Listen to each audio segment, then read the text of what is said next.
আমার বাবার অফিস এটা। আর আমি কি না ওই মর্কটটার কাছ থেকে পারমিশন নেব কি করব আর কি করব না সেই সবে? তো সাহস ছেলেটার কি ভেবেছে আমি তাকে ছেড়ে দেব? এই মায়াকে চিনতে এখনো অনেক বাকি মিস্টার মাহির আহমেদ। তোমাকে আমি এমন শিক্ষা দেব যে তোমার সারা জীবন মনে থাকবে। ফাজিল, 1 বছরের জুনিয়র হয়ে আমার সমান পদে থেকে আমার উপরে চোটপাট। দেখাচ্ছি মজা তোমাকে। আর আমার বাবার সবচেয়ে নষ্টের মূল বেড়ার মানুষ পেল না। মায়া চেয়ারে হেলান দিয়ে বসে। রাসেল সাহেব মানে ওর বাবাকে নিয়ে মায়ের মনে ক্ষোভে শেষ নেই। মেয়ে কলম ঠোঁট দিয়ে চেপে আবার বলে, কেন করলে বাবা তুমি? কোথায় তুমি নিজের মেয়েকে ব্যবসার হাল বুঝিয়ে দিবে, তা না করে বিদেশ ফেরত এমবিএ করা এক বজ্জাত খারুস সজারু মার্কা একটা যুবককে ধরে এনে আমার সামনের পদে বসিয়ে দিয়েছো। মায়ের রেগে যাওয়ার কারণ আছে। মায়ের প্রতিটি কাজে এখন মাহিরের নাক গলানো যেন নিত্যদিনের রুটিন হয়ে দাঁড়িয়েছে। ব্যবসায়ী লোকসান হচ্ছে বলে কি মাহিরকে মাথায় তুলে নাচতে হবে? বিষয়টা মায়া মানতে পারছে না। মায়া নিজের মতো করে অফিস চালাতে স্বাচ্ছন্দ্য বোধ করে। কোনো কিছু তোয়াক্কা না করে মাহিরের উপর ঝাল ঝাড়ার জন্য সে যেন তককে তককে থাকে। এমন সময় মাহির দরজায় মৃদু টোকা দিয়ে ভিতরে ঢোকার অনুমতি চাই। মায়া চেয়ারটা শটান ঘুরিয়ে মাহিরের দিকে তাকাল। May I come in? Yes, come in. Maya সাথে সাথে মনে মনে ভাবে, এসেছে তো রাম গরুচ্ছানা, এখন আবার কি নতুন উপদ্রব নিয়ে এলো কে জানে। বেটা তো সারা দিন বকাঝকা করে, আমি বয়সে সিনিয়র হয়েও কিচ্ছু বলতে পারি না। মাহির মায়ের সামনে এসে বলে, একটা কথা ছিল মিস। বলুন। সাহেবকে আপনি ছুটি দিয়েছেন, তার আজকে একটা জরুরি ফাইল জমা দেওয়ার কথা ছিল। আমাদের পরশুর ডিলটা নিয়ে এই ফাইলে কিছু এডিটিংয়ের দরকার। এর মধ্যে তাকে ছুটি দেওয়া একেবারেই কোনো যুক্তির কাজ নয়। এই ডিলের ওপরেই নির্ভর করছে আপনার কোম্পানির ভবিষ্যৎ। আপনি এমন কাজ কেন করেছেন শুনি? মাহির এক নাগাড়ে কথাগুলো বলে মায়ের চোখের দিকে সরাসরি তাকালো। মাহিরের তীক্ষ্ণ দৃষ্টিতে মায়ের ভিতরে যেন অস্বস্তি দানা বাঁধে। মায়া কোনো উত্তর দেয় না, মৃদু শুধু মাহিরের দিকে তাকিয়ে মনে মনে ভাবে, এই শুরু করলো। উফ, আর পাচ্ছি না সইতে। আরে গাধা, আজ ওর প্রেমিকার সাথে ওর ডেট আছে, কয়েকদিন যাবৎ সময় দিতে পারিনি বলে ওর গফ গফ রাগ করেছে। আমাকে সকালে এত করে বললো, তাও তো প্রথমে রাজি হইনি মাহিরের কথা চিন্তা করে। তারপর সব খুলে বলল আমাকে সাইফ, তাই তো না করতে পারলাম না। এর মধ্যে ডিলের কথা তো মাথাতেই ছিল না। এমনিতেই এই কয়েকদিনে অফিসটাকে এমন জেলখানা বানিয়ে ছেড়েছে এই খাটাস মাহির। মায়া চুপ থাকা দেখে মাহির আবার বলে, চুপ করে আছেন যে? দেখুন, আমাকে দায়িত্ব দেওয়া হয়েছে আপনার বাবার ব্যবসা কেন লসে রান করছে আর তার আসল কারণ বের করার। এই পর্যন্ত আপনার দায়িত্বজ্ঞানহীন কর্মকাণ্ড ছাড়া কিছুই খুঁজে পেলাম না। এই যে বেডি মানুষ, আবেগ দিয়ে সংসার চালানো যায়, অফিস নয়। অফিসের কর্মচারীদের কাজের জন্য রাখা হয়, বন্ধুত্ব করার জন্য নয়। আপনার কোনো কর্মচারী আপনাকে ভয় পায় না, আপনার কমান্ড ফলো করে না। এরকম হলে কোনো কোম্পানি টিকতে পারে না। আপনি অফিসের কাজ বাদ দিয়ে সংসার করেন। মাহিরের কথাগুলো অনেক কঠোরভাবে বলল মায়াকে, কিন্তু মায়া জানে মাহির মিথ্যা বলছে না। মায়ের চোখ দিয়ে অজান্তেই পানি গড়িয়ে পড়েছে মাহিরের এমন কথাতে। সে নিজেও জানে না কেন এমন। কারো কষ্ট সে দেখতে পারে না, ব্যবসাটা হয়তো সে ভালো বোঝে না। সে শুধু জানে এই লোকগুলোর ভালো মন্দ দেখার দায়িত্ব তার। আবার এরাই মায়ের সরলতার সুযোগ নেয় বারবার।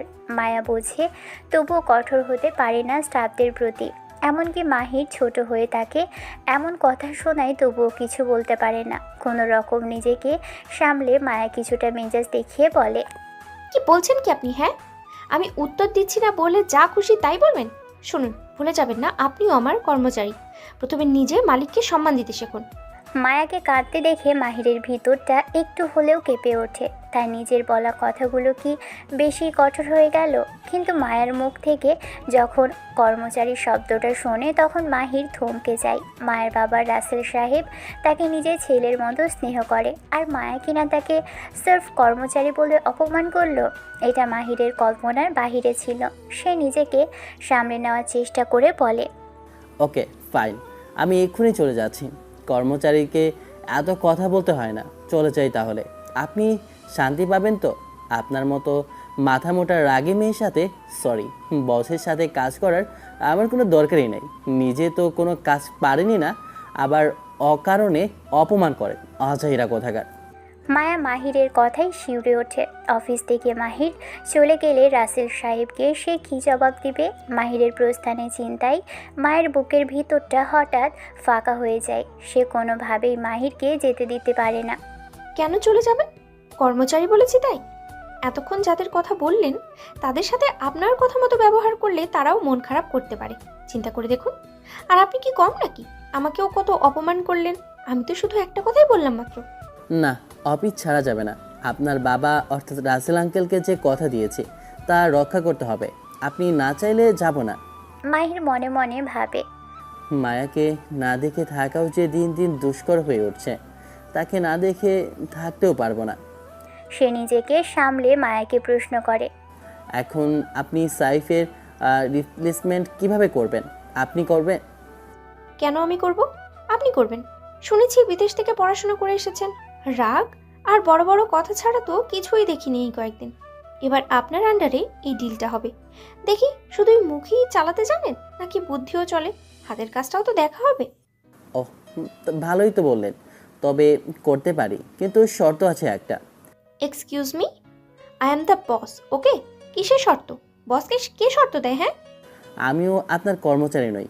আপনার বাবার অনুরোধে এসেছি, শুধু তদারকি করার জন্য। ডিল বা প্রজেক্ট রেডি করার কথা আমার নয়। শর্ত মানতে না চাইলে ঠিক আছে। আমি শুধু আপনার বাবাকে বলবো যে তার মেয়ে অফিসের প্রজেক্ট ম্যানেজারকে প্রেম করার জন্য ছুটি দিয়েছে। That's it. এই এই কি বলেন এইসব? আচ্ছা বলেন কি শর্ত? মায়া ভয়ে ভয়ে জিজ্ঞেস করলো। মনে মনে ভাবে, একবার শুধু হাতে পায়ে ধরে বুঝিয়ে দিব। মাহির মুচকি হেসে বলে, পরশু বিকেলে ক্লায়েন্ট আসার আগে কাজ শেষ করতে হবে, তাই সে পর্যন্ত তুমি আমার সাথে থাকবে। রাজি থাকলে বলো। তুমি তুমি করে কাকে বলছেন? কেন? তোমাকে। তোমার মতো মাথা মোটা টাইপ মেয়েকে এতদিন আপনি বলেছি, সেটাই অনেক। ইচ্ছে করলে তুমিও তুমি করে বলতে পারো, আমার আপত্তি নেই। 1 বছরের সিনিয়র জুনিয়র কিছু আসা যায় না। তাছাড়া আমি তোমার থেকে লম্বাই আছি। হ্যাঁ, আমি 1 বছরের সিনিয়র মিস্টার। আর কখনো না, আমি আপনি করেই বলবো এবং আমি চাই আপনিও তাই বলবেন। সবার সব চাওয়া পূরণ হয় না। এবার ফাইলটা নিয়ে এসো, কাজ শুরু করতে হবে। হাতে সময় নেই একদমই। ডিসকাস্টিং। মায়া ফোনটা হাতে নিয়ে ফাইল নিয়ে আসার কথা বলে রেগে মাহিরের দিকে তাকিয়ে থাকে। সে মাহিরের এই আচরণ কিছুতেই সহ্য করতে পারছে না। মাহির মুচকি হেসে বলে, তুমি কখনো লাল গোলাপ দেখেছো? টকটকে লাল। কি মানে? মানে লাল টকটকে গোলাপ দেখবে? কোথায়? ওই দেখো, ঘরের এক কোণের আয়না আছে, সেদিকে তাকাও। দেখলে কিছু? দেখো, লাল গোলাপ দেখা যাচ্ছে। কিন্তু সেখানে তো আমাকেই দেখা যাচ্ছে। সেটাই তো, তোমাকে রাখলে অমনি দেখায়, বুঝেছো? ভালো হবে না বলে দিলাম। তা খারাপ কি আর হবে শুনি? তোমার এত সাহস আমাকে লাল গোলাপ বলো? নিজের অজান্তেই মায়া মাহিরকে তুমি করে বলে ফেলে। মাহির হেসে ফেলে, তখনই বলে, ওহ না, ভুল হয়েছে। টমেটো বললে ঠিক হতো, মিস লাল টমেটো। কি? আমি টমেটো? মায়া এটা বলেই মাহিরকে মারতে গিয়ে সে ভারসাম্য হারিয়ে সরাসরি মাহিরের উপর পড়ে যায়। ঠিক সেই মুহূর্তে মায়ের পিয়ে মীরা ফাইল নিয়ে ভিতরে ঢোকে। ওদের এ অবস্থায় দেখে মীরা থতমত খেয়ে চোখ বন্ধ করে ফেলে। তারপর কাপা গলায় বলে, আমি কিছু দেখিনি ম্যাম। মায়া তখনই নিজেকে সামলে নেয়। মাহিরের উপর থেকে উঠে দ্রুত বলে, কি কি দেখোনি তুমি মীরা? চোখ বন্ধ করে আছো কেন? না ম্যাম, আপনি স্যারের ওপর ছিলেন, আমি দেখিনি, তাই বললাম। মীরার কথা শুনে মাহির মৃদু স্বরে হাসতে থাকে। মায়ের রাগে আগুনের মতো হয়ে মীরার দিকে তাকায়। তারপর বলে, মীরা তুমি এখন যাও। Okay ma'am. মায়া মাহিরের দিকে ফিরে তাকায়। তার মনে হয় আজ মীরার সামনে সে কি ভীষণ অপ্রস্তুত হয়ে গেল। এই মাহির লোকটা সব সময় তাকে ঝামেলায় ফেলে। তোমার জন্য মীরা আজ অফিসের সবার সামনে কি না কি ভাবলো। মাহির মায়ের হাতটা আলতো করে নিজের বুকের সাথে টেনে নেয় এবং তার চোখে চোখ রেখে গভীর দৃষ্টিতে তাকায়। মাহির কথা বলে, তো কি হলো? নিজের মনের কথা আজও বুঝবে না বুঝি? আজও বুঝবে না কিসের জন্য নিজের কোম্পানি ছেড়ে এখানে আছি? কার টানে কাকে দেখার জন্য? সব কথা মুখেই বলতে হবে? প্রথম দেখাতেই যে তুমি আমার এই মনের অধীশ্বরী হয়েছ, বোঝো না? মায়া মাহিরের হাতটা ছাড়িয়ে নিয়ে হালকা হেসে বলে, না, আমি বুঝি না, এটা অফিস, তাই আগে কাজ, কাজের সময় কাজের কথাই হওয়া ভালো। ও তাই বুঝি। তা এতদিন এই কাজের কথা মনে ছিল না কেন? আমার মনে হয় তুমি আসলে অন্য কিছু ভাবছো। না, ছিল না। তখন তো কোনো হুলো বিড়ালের দেখা পাইনি, তাই মনে থাকার প্রশ্নই আসে না। এখন হুলো বিড়ালের উৎপাতে কাজের মনোযোগই নষ্ট হচ্ছে। আমি হুলো বিড়াল? তবে রে, দাঁড়া, তোমাকে দেখাচ্ছি মজা। আজ কাজ শেষ না করে তোমাকে ছাড়া যাবে না। মায়া দ্রুত মাহিরের কাছ থেকে সরে যায়। মাহির নিজের অফিসের কাজে আবারও মন দেয়, কিন্তু তার চোখে মুখে এক ধরনের প্রশান্তি খেলা করে। মায়া আজ বেশ তাড়াতাড়ি বাড়ি ফিরে আসে। মাহিরই তাকে গাড়ি চালিয়ে পৌঁছে দিয়ে গেছে। মাহিরের সাথে কাটানো মুহূর্তগুলো মায়ের মনের ভিতর এক অদ্ভুত দোলাচল তৈরি করে। দুপুরের পর থেকেই মাহিরকে দেখলে কেমন যেন সব এলোমেলো হয়ে যায় মায়ার। মাহিরের এই গভীর চাহনি মায়ের হৃদয়ের তন্ত্রীকে এক অপূর্ব সুরের মূর্ছনা তৈরি করে, যা সহ্য করা সত্যি মায়ের জন্য বেশ কষ্টকর। মায়া এমনিতেই খুব চঞ্চল একটা মেয়ে, পড়াশোনা করেছে সাহিত্য নিয়ে। প্রেম ভালোবাসা ব্যাপারটা সে কখনো সেভাবে গুরুত্ব দেয়নি। তার জীবনে প্রেমের প্রস্তাব আসেনি তা নয়, কিন্তু কারোর মাঝে সেই মনটাকে সে খুঁজে পায়নি, যার অনুভূতি হলে মানুষ প্রেমের জোয়ারে ভেসে যায়। মায়ের খুব শখ ছিল এমন একটা প্রেম করবে যেখানে সমস্ত বাধাগুলোকে উপেক্ষা করে ভালোবাসার মানুষটির কাছে পৌঁছানো যায়, যেখানে কোনো বাধাই বাধা নয়, বরং সব বাধা তুলোর মতো উড়ে যাবে ভালোবাসার নির্মল বাতাসে। ওর বদ্ধমূল ধারণা ছিল ভালোবাসাকে মুখে বলার প্রয়োজন নেই, মন আপনা আপনি তা উপলব্ধি করে নেবে।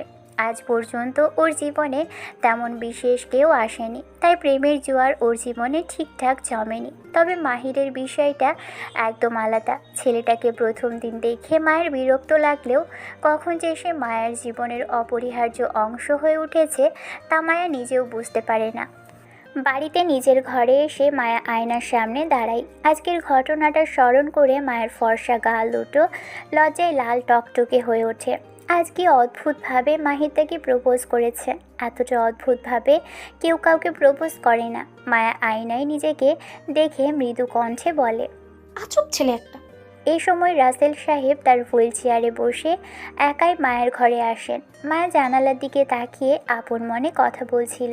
রাসেল সাহেব তার মেয়ের মুখের অভিব্যক্তি দেখতে পান না, কিন্তু মেয়ের বলা কথাটা ঠিকই শুনে ফেলেন। রাসেল সাহেব বেশ হাসি খুশি মুখে মেয়ের উদ্দেশ্যে বলে, কে সেই আজব ছেলে যে আমার মেয়ের মাথাটাকে বন্দি করে রেখে যন্ত্রণা দিচ্ছে? মায়া বাবার গলার আওয়াজ পেয়ে চমকে পিছন ফিরে তাকায়। রাসেল সাহেব এবার মুখে একটু সিরিয়াস ভাব এনে আবার বলে, কে বলো তো সেই ছেলে? মাহির আবার তোকে বিরক্ত করছে? দাঁড়া, ওর বাবা নাহিদ সাহেবকে ফোন করে বলে দিচ্ছি। ছেলেকে এমন করা ধমক দেবে যার কোনো দিন মায়ের ধারে কাছেও আসবে না। না না বাবা, থাক, আজ আর কিছু বলতে হবে না। বেশি বাড়াবাড়ি করলে আমি ওর মাকে বলে দেবো সব। রাসেল সাহেব মেয়েকে আরেকটু রাগানোর জন্য দুষ্টুমি করে আবার বলে, না না, সমস্যা বেশি হলে আমাকে বলতেই হবে। কোথা থেকে একটা ছেলে এসে দিনরাত আমার মেয়ের মাথাটাকে গরম করে দেবে, আমি তা আর হতে দেব না। আমি তা আর হতে দিতে চাই না। আমার মায়া তো এমনিতেই খুবই শান্ত, ও কেন অকারণে বিরক্ত হবে? মায়া এ কথা শুনে যখন উদ্বিগ্ন মুখে বাবার দিকে তাকাই, তখন দেখে বাবার মুখে খেলে যাচ্ছে চাপা হাসি। রাসেল সাহেবের এ অভিনয় মুহূর্তেই মায়ের কাছে ধরা পড়ে যায়। মায়া এবার বেশ রাগিয়া ঝাঁঝানো গলায় উত্তর দেয়, যখন বললাম দরকার নেই, তখন তো জোর করে ঘাড়ের উপরে চাপিয়ে দিলে। এখন কি আমার কথাই ছাড়াবে? আমি সব বুঝি, হ্যাঁ, তোমার আর নাহিদ আঙ্কেলের সব চাল আমি বুঝি। তোমরা দুইজনে মিলে কি করছো তা আমার অগোচরে নেই। আরে বাবা, তাই নাকি? আমি তো কিছুই জানি না। হ্যাঁ তাই। মায়া, আর কথা বাড়ায় না। ঠোঁটের কোণে এক চিলতে সলজ্জ হাসির রেখা টেনে নিজের ঘর থেকে বেরিয়ে যায়। রাসেল সাহেব খানিকটা আশ্বস্ত হন। দুপুরে মীরার কাছ থেকে মায়া আর মাহিরের সম্পর্কের এ খবর তিনি পেয়েছেন। নাহিদ সাহেব আর তার এই পরিকল্পনা প্রায় সফল হচ্ছে। তাহলে মাহিরের সাথেই মায়ের বিয়েটা হতে যাচ্ছে। এই সুসংবাদেও একটা দীর্ঘশ্বাস রাসেল সাহেবের বুক চিরে বেরিয়ে আসে। আজ 10টা বছর তিনি মেয়েকে সম্বল করে বেঁচে আছেন। মেয়েটা শ্বশুরবাড়ি চলে গেলে তিনি কি করবে, এটা ভেবে এখন তার বুকের ভিতর এক অজানা ঝড়ের সূত্রপাত হয়। কিন্তু এ তো চিরাচরিত নিয়ম, এর অন্যথা কেমন করে হবে? এটাই জীবনের অমোঘ সত্য। 10 বছর আগে মায়ের বাবার ভালোবাসার মানুষটি মানে মায়ের মা হঠাৎ হৃদরোগে আক্রান্ত হয়ে মারা যায়। তারপর থেকেই তিনি মায়াকে সবটুকু সময় দিয়ে অতি আদরে বড় করেন।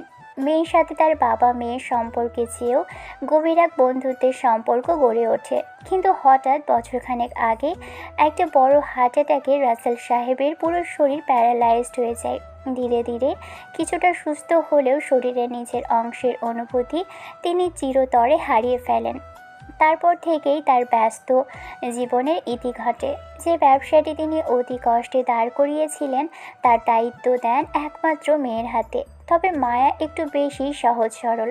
কোম্পানির কিছু অসাধু লোক বিভিন্নভাবে মায়ের কাছ থেকে টাকা হাতিয়ে নেয় এবং কাজে ফাঁকি দেয়। তাদের চরম অবহেলায় 4টে বড় ট্রেন্ডার হাত থেকে ফসকে যায়। পরপর কয়েকটি অর্ডার বাতিল হয়। সব মিলিয়ে মায়ের অদক্ষতায় Russell fashion and cloth garments বড় এক লোকসানের সম্মুখীন হয়। এরই মধ্যে একদিন নাহিদ সাহেব জানান তার ছেলে বিদেশ থেকে ফিরে আসছে এবং তাকে ব্যবসায় লাগাবে। মাহির নাহিদ সাহেবের একমাত্র ছেলে। ঢাকা ভার্সিটি স্নাতক সম্পন্ন করার পর অক্সফোর্ড বিশ্ববিদ্যালয় থেকে MBA শেষ করে সে দেশে ফিরছে। নাহিদের ছেলে ফেরার কথা শুনে রাসেল সাহেব কষ্টভরা কণ্ঠে বলেন, তোর যদি আপত্তি না থাকে তবে আমি মাহিরকে কিছুদিনের জন্য আমার কোম্পানিতে নিতে চাই। নাহিদ সাহেবও এক কথায় রাজি হন, তবে মুখে সেই লুকোনো হাসি চেপে বলেন, তোর মনে আছে তো সেই পুরনো কথা? আমি কি ভুলতে পারি? সব মনে আছে। এই এক যাত্রায় পৃথক ফল হবে কেন? চল, রাত দেখা হবে, কলা বেচাও হবে। রাসেল সাহেব এ কথা বলে হেসে ওঠে আর তার সাথে হাসিতে যোগ দেয় নাহিদ সাহেব। কথাগুলো মনে পড়তে থাকে রাসেল সাহেবের। তিনি দ্রুত ঘরে এসে নাহিদ সাহেবের নাম্বারে ডায়াল করে। তাকে তো এই সুসংবাদটি দিতে হবে, মানে মায়া আর মাহির অফিসে একে অপরের কাছে এসেছিল। বিষয়টা তার বন্ধু নাহিদকে জানাবে। আর ওদিকে মায়া বিছানায় শুয়ে ভাবছে, এভাবেও প্রেম হয়? রাতটা বেশ অদ্ভুত উত্তেজনায় কাটে মায়ার। বারবার ইচ্ছে করছিল মাহিরকে একবার ফোন করতে, কিছু কথা বলতে, কিন্তু কি বলবে তা ভেবেই যেন আর ফোনটা করা হয় না। মাহিরেরও কি একই মনে হয়েছে, তাই সেও ফোন করে না। ভালোবাসার শিকারের পর প্রায় 14 ঘন্টা পার হয়েছে, তারা কথা বলেনি। এই সময়টুকুতে এমন একটা মিনিটও নেই যখন মায়া মাহিরকে নিয়ে না ভেবেছে। সারা রাত মাহিরকে নিয়ে কল্পনায় হারিয়েছে, মাহিরকে নিয়ে স্বপ্ন দেখেছে আর সকালের রোমান্টিক গান চালিয়ে মাহিরকে সাথে ভেবে ডান্স করেছে। রাসেল সাহেব দেখেছিল মেয়ের এই আবেগ মাখানো প্রেমিকার রূপ, তবে এতে তিনি বেশ সন্তুষ্ট হন। বাবার পছন্দ যখন মেয়ের ভালোবাসা হয় তখন তার চেয়ে শান্তির আর কিছুই থাকে না। কোন বাবা চায় এত কষ্ট করে মেয়েকে বড় করে মেয়ের অপছন্দের মানুষের সাথে বিয়ে দিতে? যখন ছোট থেকে সব কিছু মেয়ের পছন্দ মতো কিনে দিয়েছেন, তখন জীবনসঙ্গী অপছন্দ হবে তা ভাবাটাই কষ্টের। তবে অনেক সময় মেয়ের দূরদর্শিতা, অতি আবেগ, অবাস্তব জীবন কল্পনায় নিজের জীবন নষ্ট করে দেওয়ার চেষ্টা, এসব ভুল পদক্ষেপের জন্য এবং তা দেখে বাঁচাতে বাবাদের শক্ত হতে হয়, আদরের মেয়েদের সাথে জোর করতে হয়। কিন্তু এক্ষেত্রে তার প্রয়োজন পড়ে না। বাবা আর মেয়ের পছন্দ এক বিন্দুতে গিয়ে মেশে, আর সেই জন্যই রাসেল সাহেবের বুকে নেমে আসে এক অনাবিল প্রশান্তি। পরের দিন মায়া দ্রুত ঘুম থেকে ওঠে, রেডি হয়ে খাবার খেয়ে বেরিয়ে পড়ে অফিসের উদ্দেশ্যে। গাড়িতে যেতে যেতে মায়া হঠাৎ শিহরিত হয় এটা ভেবে যে আর কয়েক মিনিট পরেই সে মাহিরকে দেখতে পারবে। হার্টবিটটা যেন খুব জোরে বাজতে থাকে। অসহ্য এক খুশির ফোয়ারা মনের ভিতর খুশির জল ছেটাতে থাকে, আর সেই জলে ভিজতে থাকে মায়ের মনের বাগান। এ যে অন্যরকম ভালো লাগা, যেন চাঁদটি তার আলোগুলো ধার দিয়েছে মায়ার চোখকে। তাই সে সেদিকে তাকায়, সেদিকে স্নিগ্ধতা, বাতাসের গায়ে মাতাল করা গন্ধ যেন বাতাস আর মদিরার নেশায় উন্মত্ত। ভালোবাসা কি মানুষকে এতটাই পরিবর্তন করে? চেনা জানা জীবনটা টুপ করে এমন পাল্টে যায়। উফ, এ তো সেই জীবন যার অপেক্ষা করেছিল মায়া 25টা বছর ধরে। আনন্দে মায়ের চোখে জল নেমে আসে। হঠাৎ করেই ওর কারো কথা মনে পড়ে। তাড়াহুড়ো করে পাশে রাখা ফোনটি নিয়ে মেসেজ অপশনে গিয়ে টাইপ করে। অবশেষেই আই এম ইন লাভ। তুমি সত্যিই বলেছিলে ভালোবাসা মানেই নতুন করে পুরনো জীবনকে উপলব্ধি, নতুন করে বাঁচা। তুই কবে ফিরবি? তোর সাথে কথা বলতে চাই। আমার এমন বিশেষ দিনে তুই নেই, এটা ভালো দেখায় বল? যেখানেই থাকিস তাড়াতাড়ি ফিরে আয়, আমি অপেক্ষা করছি।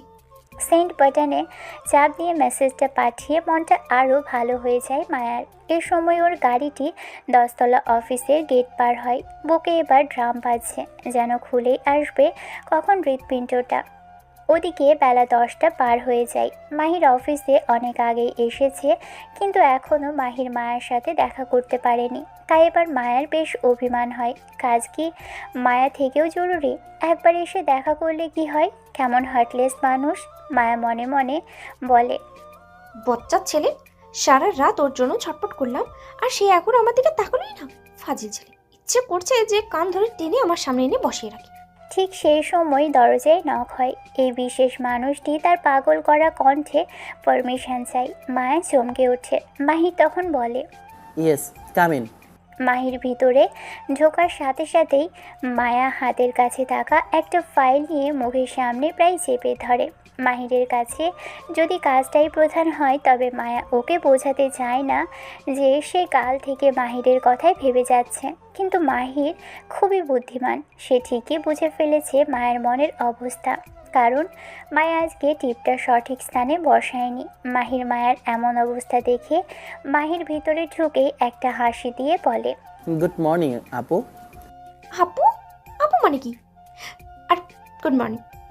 না মানে ভেবে দেখলাম আপনি 1 বছরের সিনিয়র, তাই আপু বলাটি ভালো, তাই না?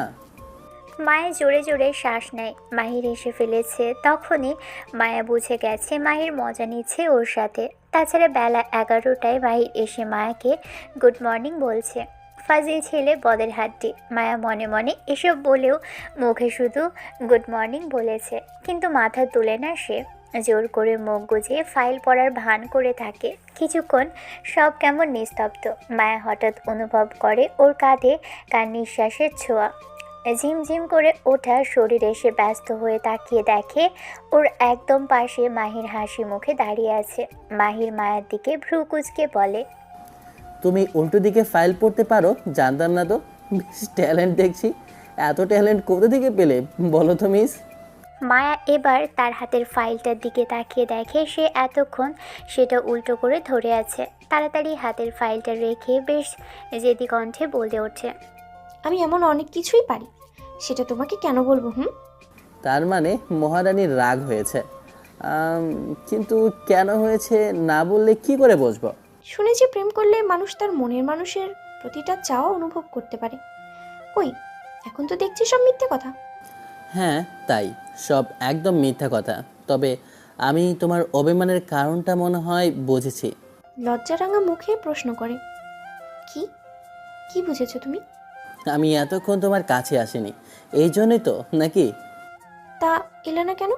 তোমার বুঝি একবারও আমার কাছে আসতে ইচ্ছে করেনি? তুমি কাল না করেছো, নাইলে আমি কখন তোমার রুমে যেতাম? প্রথম প্রশ্নের উত্তর দিচ্ছি। কালকে ঘটনার পর আমি সারা রাত ঘুমাতে পারিনি, তাই তোমার কোম্পানির উপকার করেছি এবং প্রেজেন্টেশনটা রেডি করেছি। তার একটু বাকি ছিল, তা এখন শেষ করলাম। কারণ আমি জানি এই রুমে এলে আমি সহজে যাচ্ছি না। আর দ্বিতীয় প্রশ্নের উত্তর হলো অফিসের স্টাফদের সামনে আমাদের ভাবমূর্তি ঠিক রাখা। তুমি অকারণে যখন তখন আমার রুমে গেলে সবাই সেটা নিয়ে গসিপ করবে। তোমার কি সেটা ভালো লাগবে? মায়া নিজের মাথা নত করে ফেলে। মাহিরের প্রতিটি কথা ওর কেন এত ভালো লাগে? যদি ভালো লাগা মাপার কোনো থার্মোমিটার থাকতো, তবে তার শেষ বিন্দুতেই পারদগুলো জমা হতো। মাহির হঠাৎ মায়াকে তার চেয়ার থেকে তুলে অদূরের সোফায় দিকে বসায়। দুজনেই সামনাসামনি বসে মাহির মায়ের মুখটা আলতো করে তুলে ধরে কথা বলে। লজ্জা পেলে তোমাকে অসম্ভব সুন্দর লাগে Maya. Can I kiss you? বুকটা ধক করে ওঠে মায়ার। কিসের কথা শুনে? কিন্তু সে যতক্ষণে অপর মানুষটার দিকে তাকায় ততক্ষণে তার ঠোঁট মাহিরের আলতো ছোঁয়ায় পড়ে যায়। ধীরে ধীরে মায়া অনুভব করে এক অনন্ত মধুর যাত্রা। ও ঠোঁট যেন মোমের মতো গলে যেতে থাকে মাহিরের ঠোঁটের মাঝে। দুজনের এই স্বাদ প্রাণ ভরে নিতে থাকে, কেউই যেন একে অপরকে ছাড়তে চায় না। বেশ কিছুক্ষণ পর মাহির মায়ের ঠোঁট ছেড়ে ওর গালে কানে গলায় পাগলের মতো ঠোঁট ছোঁয়াতে থাকে। মায়া কাঁপতে কাঁপতে নিজেকে গুটিয়ে নেয়। মায়ের এমন ব্যবহারে মাহির অবাক হয়ে তাকিয়ে দেখে ও অপ্রস্তুত এবং বেশ ভীত। মাহির তড়িৎ গতিতে নিজেকে সরিয়ে নেয়। একটু দূরে সরে গিয়ে সে কথা বলে। আই এম সরি মায়া, আমি ঠিক এতটাও এগোতে চাইনি। মায়া তখনও স্বাভাবিক হতে পারে না। ও বেশ কাঁপা গলায় কথা বলে। সরি মাহির, আমি আমাদের বিয়ের আগে এমন শারীরিক সম্পর্কে জড়াতে চাই না। মায়ের কথা শুনে মাহির অবাক হয়ে যায়। মুখে একটু বিরক্তির ভাব চলে আসে। সে সামনে এগিয়ে মায়ের গালে হাত দিয়ে কথা বলে। It's okay. মায়ের কপালে একটা গভীর চুমু খেয়ে মাহির ঘর থেকে বেরিয়ে যায়। মায়া তখনও ভীত চোখে তাকিয়ে থেকে মাহিরের চলে যাওয়ার দিকে। ও এখনও বিশ্বাস করতে পারছে না একটু আগে যা হলো। কী করে বিশ্বাস করবে এমনটা হতে পারে, তা তো ওর কল্পনায়ও কখনো ছিল না। সারাদিনে মাহিরের ব্যবহার খুব স্বাভাবিক থাকে, তবে মায়ার চোখে চোখ পড়তেই সে কেমন অপরাধীর মতো নিজেকে গুটিয়ে নেয়। বোর্ডরুমে মাহিরের সজীব প্রাণবন্ত আলোচনা সবার মনে কোম্পানির সম্বন্ধে আশার আলো জাগায়। মাহির তার সুন্দর গোছানো কথার মাধ্যমে সবাইকে বোঝায় যে কোম্পানিটার লস খেয়ে বন্ধ হলে মালিকপক্ষে যেমন ক্ষতি হবে তেমনই কর্মচারীদেরও হবে। তাই সবাই গড্ডালিকা প্রবাহে গা ভাসিয়ে না দিয়ে কোম্পানিটাকে তাদের সেরা কাজটা দেওয়া উচিত। মাহির সাইফদের দিকে আর চোখে তাকিয়ে কথা বলে। চাকরি ফাঁকি দিয়ে প্রেমিকার সাথে ঘুরতে যাওয়া ঠিক নয়। চাকরি না থাকলে প্রেমিকাও না থাকতে পারে। মাহির এমন সুন্দর সাবলীল কথায় মায়া কেমন মন্ত্রমুগ্ধের মতো তাকিয়ে থাকে। ভালোবাসার মানুষের বুঝি সব বিষয়ে ভালোবাসতে ইচ্ছে করে। তাদের খুব ছোট ছোট বিষয়ে মনে এত জোয়ার আসে যে পা যেন মাটিতেই থাকে না। কখনো পাখির মতো শূন্যে উড়ে বেড়ায়, তো কখনো বন্যার তোড়ে ভেসে যায়। মায়া দুহাত গালে ঠেস দিয়ে একটা দীর্ঘশ্বাস ফেলে মনে মনে কথা বলে। ও ভালোবাসা, তুমি এমন কেন? আমাকে পাগল না করে বুঝি ছাড়বেই না? সন্ধ্যার দিকে দরজায় নক করে মায়ের রুমে আবার আসে মাহির। সে এখন বেশ ইতস্তত গলায় মায়ের সাথে কথা বলে। মায়া চলো, আমি তোমায় বাড়ি পৌঁছে দেব, আর তোমার সাথে আমার কিছু জরুরি কথা আছে। মাহিরের মুখে মায়া নামটা শুনে মায়া আনন্দে গদগদ হয়ে যায়। তৎক্ষণাৎ সে তার পার্সটা হাতে নিয়ে কথা বলে। হ্যাঁ হ্যাঁ, এখনই চলো, আমি তো রেডি। মায়ের ব্যস্ত হওয়া দেখে মাহির খানিক হেসে চলে যাওয়ার প্রস্তুতি নেয়। এমন সময় হঠাৎ মায়া কথা বলে ওঠে। তোমার নাম মাহির আহমেদ নীল? আমি তোমাকে নীল বলে ডাকবো, সবার সামনেই ডাকবো, কারোর অবাক চোখের তোয়াক্কা না করে। তুমি চাইলে নিজের নামটা আবার পরিবর্তন করতে পারো। তুমি যদি চাও তবে আমার আপত্তি নেই। আর দেরি করো না, এরপর দেরি করলে আঙ্কেল চিন্তা করবেন।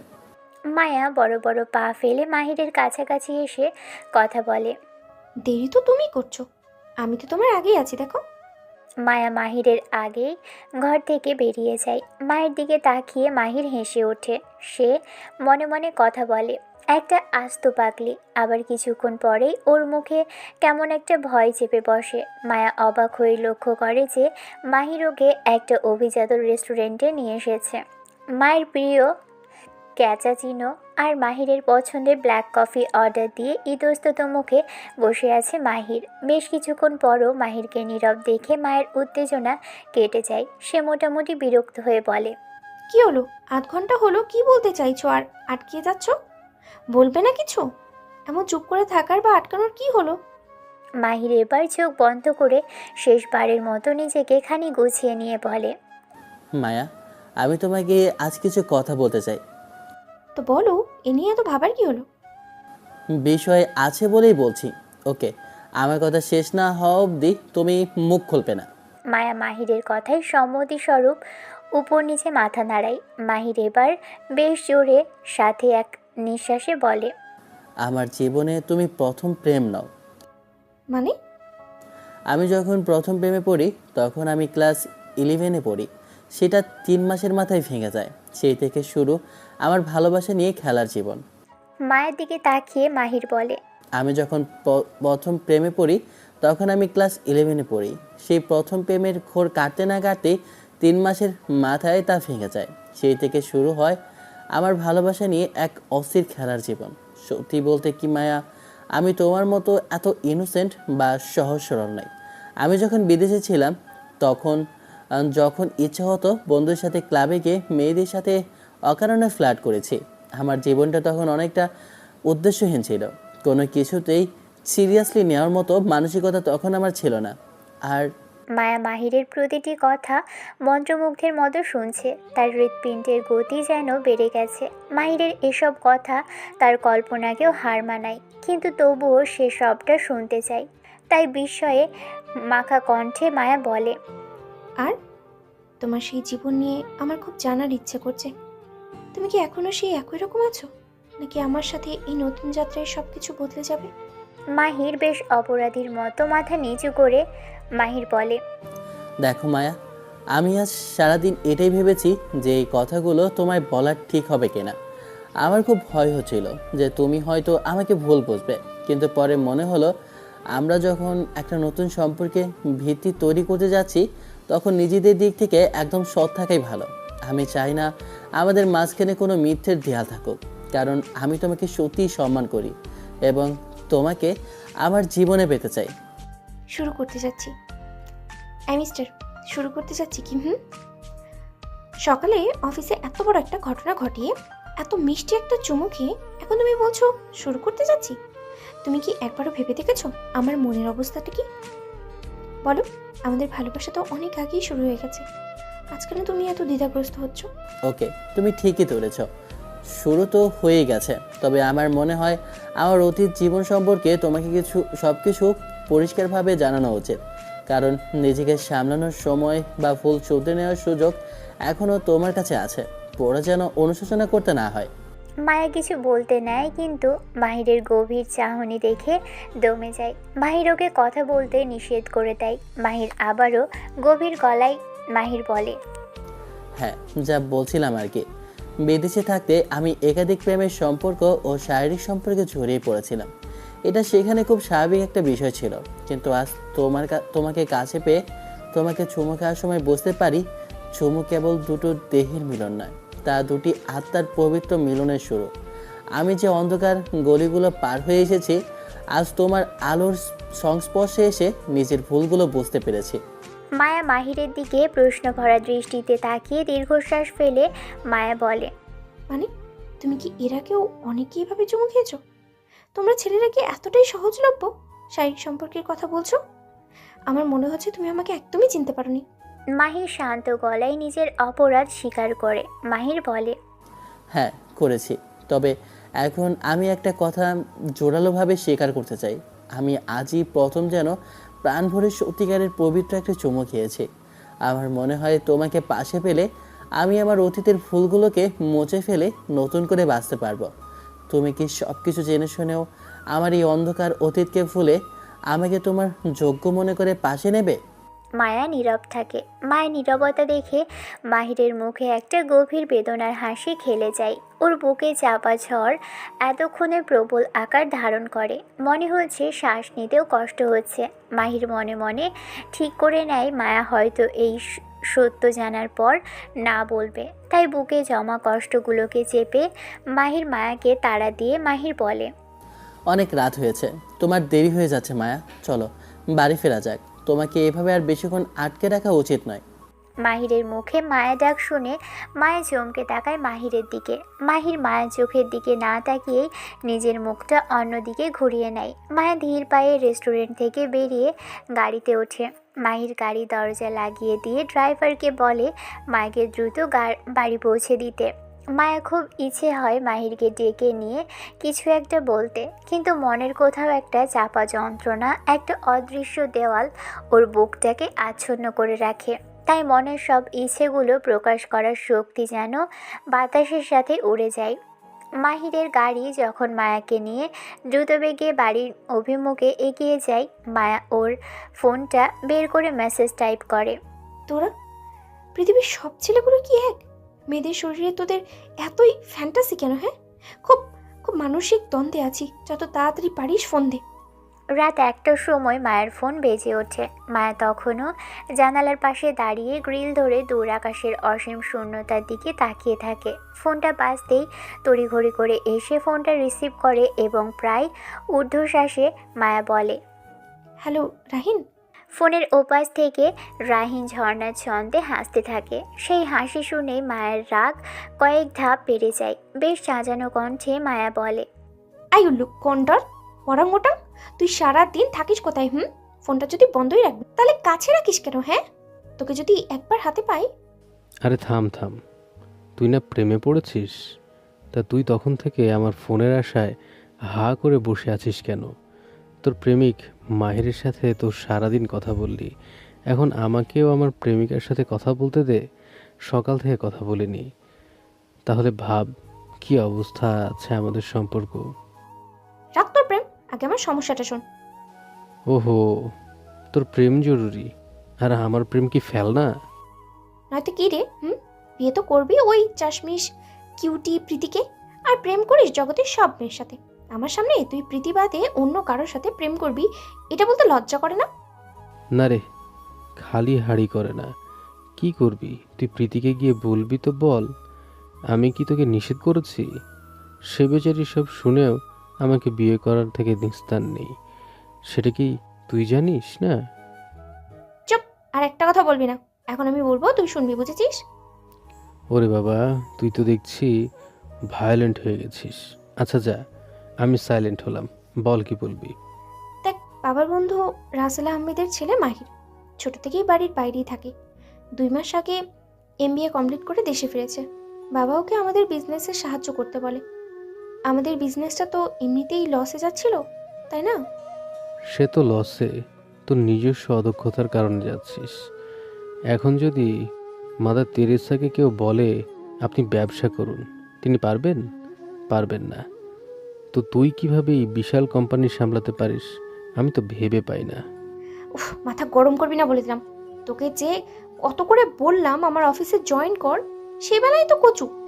এখন আমাকে এসব শোনাতে তোর লজ্জা করছে না? আমি যদি মাদার তেরেসা হই তো তুই কি রে? হ্যাঁ, বিদ্যাসাগর? গ্রামে গ্রামে ঘুরে সবাইকে বই পড়ার জন্য দিয়ে মরি, সেগুলো কি? আর এই যে এত কষ্ট করে টাকা জমিয়ে ভ্রাম্যমান লাইব্রেরি বানিয়ে ঘুরছিস, লোকে কি এগুলোকে পাগলামি বলে না? তুই তো আজ হেব্বি ঝগড়ার মেজাজে আছিস দেখছি। কি রে, রাতের খাবার কি তোদের রাঁধুনি মরিচ বেশি দিয়েছিল নাকি?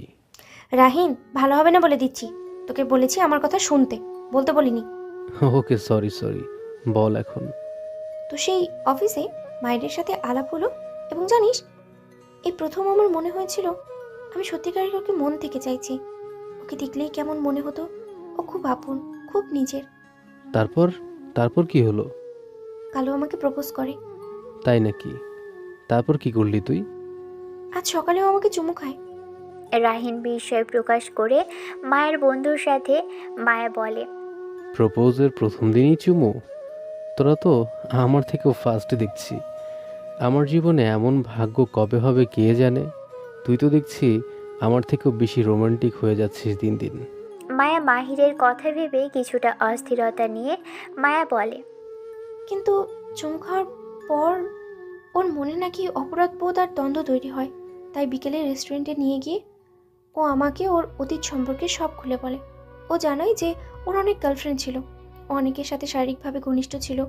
ওর এই অতীতে আমার মনটা কেমন যেন ভেঙে চুরমার হয়ে যায়। আমি তো এসব একদমই আশা করিনি। রাহিন কিছুক্ষণ চুপ থেকে সিরিয়াস মুখে মায়া বলে, যা শালা, এটা কি করলো? ও এতদিন যা করেছে সেগুলো তোকে না বললেই কি চলতো না? মানুষের মনটাও কত অদ্ভুত। যখন সত্য বলা উচিত তখন মিথ্যা বলে, আবার যখন মিথ্যা বলা উচিত তখন সত্য বলে। তবে মাইরি বলছি, তোর কথা শুনে মনে হচ্ছে তোরা যেন বর্ণে বোনাদি জোড়ায়। কিন্তু মাহিরের এই সত্যবাদিতা তোর জন্য এখন কাল হয়ে দাঁড়িয়েছে, তাই না? আচ্ছা, আমি রাখতো। এখন কি করব বল? আমাকে একটু ভালো পরামর্শ দে। আমি কি করব কিছুই বুঝে উঠতে পারছি না। রাহিন এবার বেশ সিরিয়াস মুখে মায়ের সাথে মায়া বলে, বিষয়টা অন্য কারো ওপর চাপাস না। তুই নিজে ভাব, তুই কি চাস? তুই যদি মাহিরের অতীত ভুলে ওকে নিয়ে সামনে এগিয়ে যেতে পারিস, সেক্ষেত্রে তোকে খুব শক্ত হতে হবে। বিশ্বাস মানে তো বিশ্বাস। তারপর ধর, তোর মাহির অন্য কোনো মেয়ের সাথে সাধারণ কথা বলল বা আলাদাভাবে সময় কাটালো, তুই হয়তো কথাগুলো কিছুই শুনলি না, কিন্তু মাহিরকে সন্দেহ করবি, কারণ মাহিরের চরিত্র তোর জানা আছে। যদি এমনটা হয়, তবে আমি বলবো তুই আর এগোস না, কারণ সন্দেহ আর অবিশ্বাসের বিষে সম্পর্ক নষ্ট হয়ে যায়। তুই কি নিজেকে এই যন্ত্রণার জন্য প্রস্তুত করতে পারবি? তার মানে কি, আমি তোর ওই প্রীতি মেয়েটার মতো চুপচাপ ঘরে বসে থাকবো আর মাহির তোর মতো প্লে বয় হয়ে ঘুরে বেড়াবে? এটা কি তুই চাইছিস? তোর কি মনে হয় আমি এতই দুর্বল যে এসব সহ্য করে নেব? আরে কি বলছিস? আমি আর প্লে বয়? তবে মনে হচ্ছে না কথাটা মিথ্যা। শোন, আমি নিজে থেকে কারো কাছে যাই না, বুঝেছিস? সবাই তাদের বিনোদনের জন্য আমার কাছে আসে, আর প্রার্থনা করলে তো আল্লাহর রহমত আসতে বাধ্য হয়। আমি এত ভালোবাসা আগ্রহ করলে পাপ হবে, জানিস? তুই মাহিরের সাথে তোর সম্পর্কটার সমীকরণটা ঠিকঠাক বুঝতে পারছিস না বলেই এমনটা মনে হচ্ছে। ধুর, কেন যে তোর সাথে কথা বলতে গেলাম? তুই রাখতো, আমার সমস্যা আমি মিটাতে পারবো। তুই তো সমাধান দিবি না, শুধু ঝামেলাই বাড়াবি। তুই কি আমার বন্ধু নাকি আমার শত্রু সেটা আজ ভালোভাবেই বুঝতে পারছি। রাহিন দুষ্টুমি করে মায়াকে বলে, লে হালুয়া, তুই নিজে পড়লে এতক্ষণে আমার মাথা ধার চাইলি কেন? আমি তোর ভালোর জন্যই যে কথাগুলো বলছি। এখন তুই যদি আমার কথা হজম করতে না পারিস, তবে সেটা তোর সমস্যা। ভুল হয়েছে আমার, এবার যা এখান থেকে। শুভরাত্রি। আরে আরে শোন তো, আবার কি মাথা খাবি? আমি ভাবছি, বুঝিস তো, লাইলির সাথে যদি মজদুর না হয়ে ফারহানদের সাথে যদি জোড়া হয় কেমন লাগবে? নিশ্চয়ই তোরা তোর ওই বিদেশি মাহিরের মতো। তুই কি নিজের জীবনের দিকে একবার তাকাচ্ছিস? মাহির কি তোর সাথে সবসময় একই রকম আন্তরিক থাকে? জি না, একেবারে ভুল। আমার অদ্ভুত জোড়া লাগবে প্রীতি আর তোর, কারণ লাইলির চরিত্রে প্রীতি বেস্ট, যদিও ব্যবহারে সে অন্য কিছু। আমাদের সম্পর্কটা তোর ওই ফালতু মজনু শিরি ফারহান গল্পের মতো নয়। আমাদের ভালোবাসা অনেক বেশি গভীর। তো মাহিরকে নিয়ে কিছু ভাবলি? তুই কি সত্যি ওকে ক্ষমা করে দিতে পারবি? মায়া একটা বড় দীর্ঘশ্বাস ফেলে বলে, মাহিরকে ছাড়ার কথা মনে আসতেই বুকটা যেন মোচড় দিয়ে উঠছে। জীবনে প্রথমবার ভালোবেসেছি রে। তুই তো জানিস ভালোবাসা নিয়ে আমার ধারণাটা কী ছিল।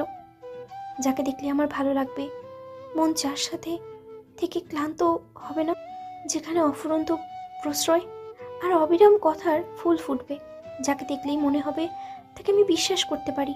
এমন একজন মানুষের খোঁজ আমি সারা জীবন করে এসেছি। আজ এতদিন পরে এসে আমি বুঝতে পারলাম আমি যেন ঠিক তাকেই পেয়েছি। কিন্তু মাহিরের অতীত আমাকে প্রচণ্ড কষ্ট দিচ্ছে। আমি ওকে মেনে নিতে চেয়েও কেমন ভয় পাচ্ছি। বারবার মনে হচ্ছে ওর জীবনের যদি অতীতের আর 5টা মেয়ের সাথে আমাকে তুলনা করে, যদি অন্য সবার মতো আমাকেও ছেড়ে চলে যায়, তাহলে যে আমি মরেই যাবো রে। একবার ভালোবাসলে তুই আর থেকে নিস্তার পাবি না। বেকার চেষ্টা করছিস না, বরং সবটা মেনে নিয়ে ভালোবাস। ভবিষ্যতে কি হবে আর কি হবে না এই ভেবে যদি বর্তমানটা নষ্ট করিস, তবে সারা জীবন নিজেকে দোষ দিবি। ভাববি হয়তো এগুলো অন্যরকম হতে পারতো, আর তুই নিজেকে বেঁধে রাখছিস না। এগিয়ে যা। যদি ব্যর্থ হোস, তবুও মনে মনে সান্ত্বনা থাকবে, অন্তত তুই চেষ্টা করেছিস। মাহিরের অতীত হয়তো নোংরা, কিন্তু ওর বর্তমান তো তোর সাথেই কাটছে। আমার যে ব্যর্থ হওয়াতে খুব ভয় রে। ভালোবাসায় ব্যর্থ হলে আমি বাঁচবো না। আর মাহিরকে যদি পেয়েও হারাই, তবে আমার কি হবে তুই একবার ভেবে দেখেছিস? কিছুই হবে না, কিছুই হয় না। তুই এখন কোনো টিনেজার নোস। Grow up. শারীরিকভাবে যথেষ্ট বড় হয়েছিস তুই। আর এই যে ভাবছিস মাহির না হলে তোর জীবন শেষ হয়ে যাবে, ভুল ভাবছিস। জীবনের এত তুচ্ছ নয়, জীবনের উদ্দেশ্য অনেক মহান।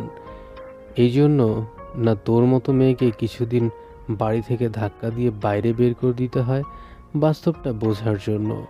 নয়তো তোরা তোদের রোম্যান্টিক ওয়ার্ল্ডকে এতটাই নিমগ্ন হয়ে পড়িস যে বাস্তবটাকে বুঝতেই পারিস না। যদি আমার মতো চাস, তবে আমি ঠিক আগের মতো করেই বলবো, প্রেম কর, ব্যর্থ হ, মুখ থুবড়ে পড় মাটিতে। আবার উঠে দাঁড়া, আবার প্রেম কর। আর ভালোবাসায় অন্য মানুষটার আগে নিজে চিন্তা কর।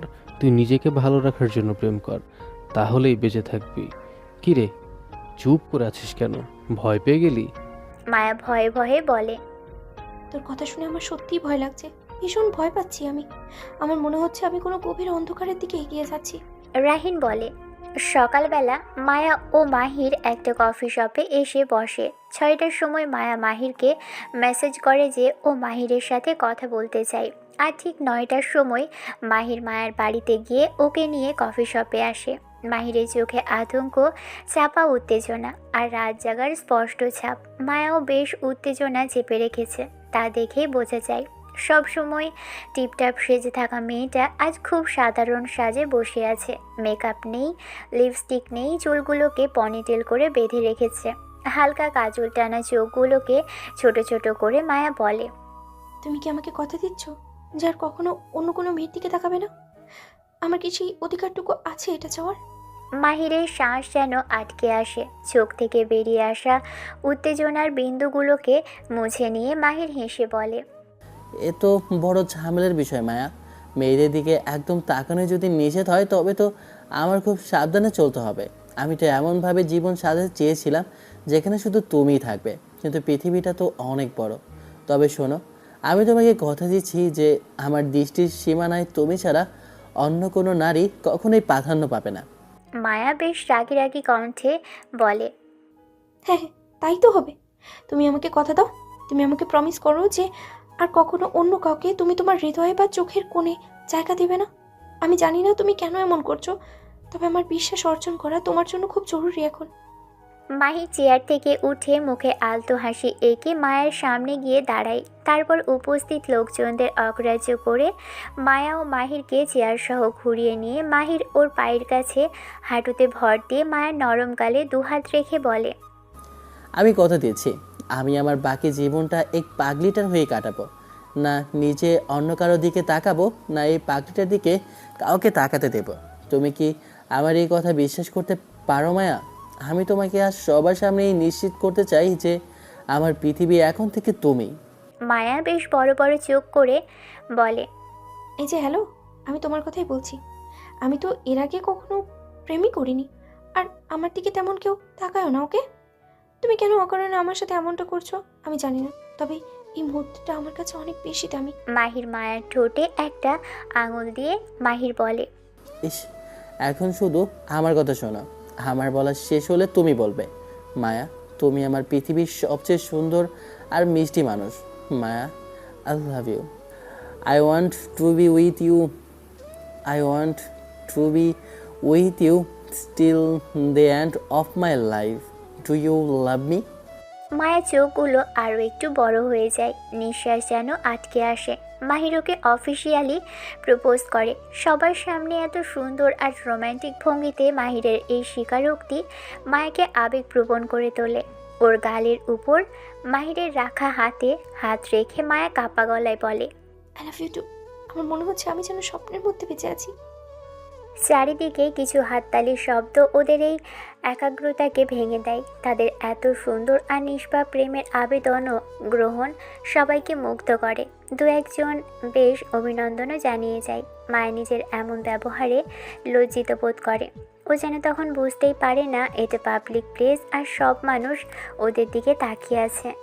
এরপর দুজনেই তাড়াতাড়ি ব্রেকফাস্ট শেষ করে বেরিয়ে যায়। মাহিরের গাড়িটা যখন অফিসের রাস্তায় না গিয়ে উল্টো দিকে যাচ্ছিল তখন মায়া বেশ অবাক হয়ে মায়া বলে। এই যে মিস্টার হুলো, এই অফিস আওয়ারে কোথায় যাচ্ছ? শুনি, আমি কি আমার কাজগুলোকে একদম ভুলে যাব নাকি? হলো, আচ্ছা তাই হলাম।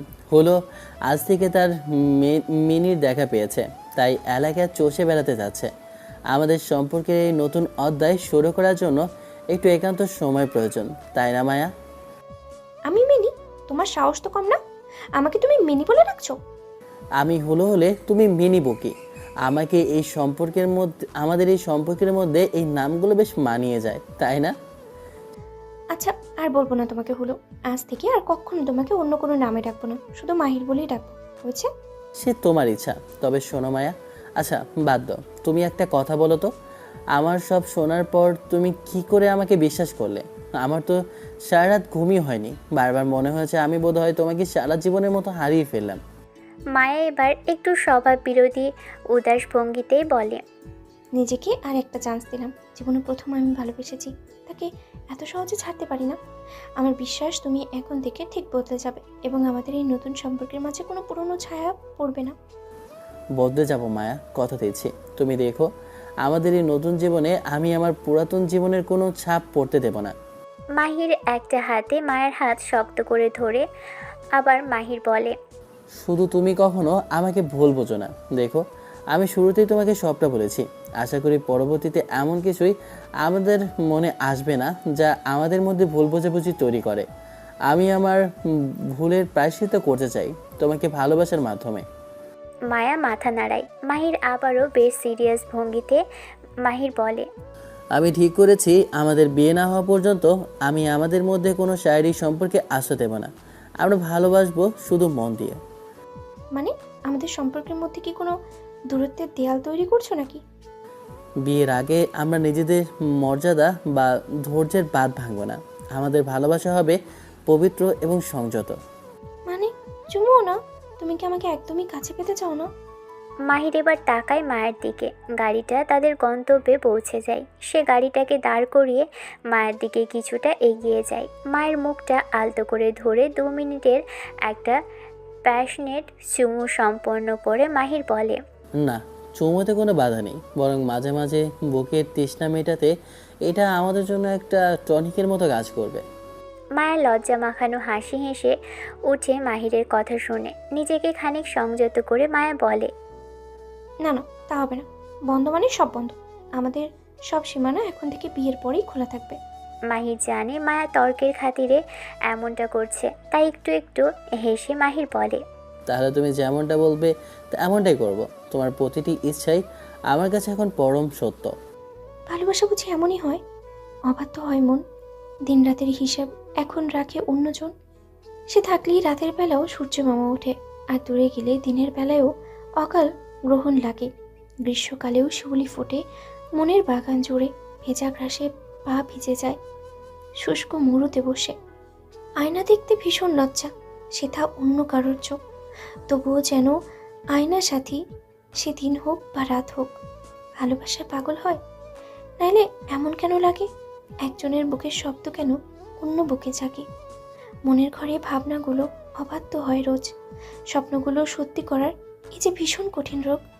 মায়া ওর কেবিনে বসে ফোনে অচেনা এক কবির লেখা প্রেমের কবিতা পড়ছে।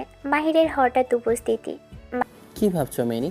মাহিরের কথায় মায়া বেশ চমকে উঠে তাকায় মাহিরের দিকে, কিন্তু যখনই ও বুঝতে পারে মাহির ওকে মেনি করেছে, ফোনটা টেবিলের সশব্দে রেখে চেয়ার থেকে উঠে টেবিলের উপর দিকে মাহিরের কাছাকাছি গিয়ে কোমরে হাত দিয়ে চোখ ছোট ছোট করে তাকায়।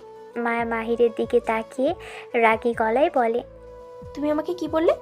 মিস্টার মাহির, তোমার সাহস তো দিন দিন বেড়ে যাচ্ছে, তাই না? আমি তোমাকে না বললাম আমাকে এই নামে ডাকবে না, তাও তুমি ডাকলে কেন? মাহির ঠোঁট টিপে হেসে নেয় মায়াকে দেখে। মাহির শান্ত গলায় উত্তর দেয়, আমি কি বললাম? আমি তো তেমন কিছুই বলিনি। শুধু জানতে চেয়েছিলাম তুমি একা বসে বসে বসে কি ভাবছো। এটা কি কোনো অপরাধ? তুমি কি আমাকে ভুল বুঝছো? মায়া মাহিরের কথায় একদমই সন্তুষ্ট হয় না। মায়া চোখ রাঙিয়ে বলে, একদম চেপে যাবে না বলে দিলাম। তুমি কি বলেছো সেটা আমি খুব ভালো করেই জানি। তুমি আমাকে মেনি বলে ডেকেছো, তাই না? তোমাকে আমি আগেরবারও নিষেধ করেছি, তারপরও কেন এমনটা করলে? আমার রাগ কেন তুমি বুঝতে চাও না?